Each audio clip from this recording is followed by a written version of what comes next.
ప్రకృతే క్రియమాణాని గుణైః కర్మాణి సర్వస్వ అహంకార విమూఢాత్మ కర్తాహమ్మితి మాన్యతే.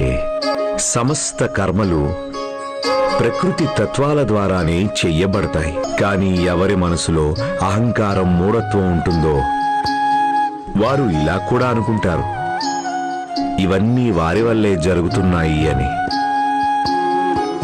అహం విషం లాంటిది.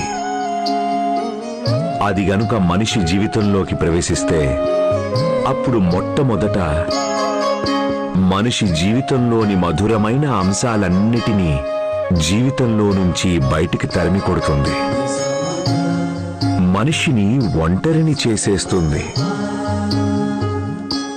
అందుకని జీవితంలో సంతోషంగా ఉండడం కోసం ఈ అహాన్ని అదుపులో పెట్టడం చాలా అవసరం.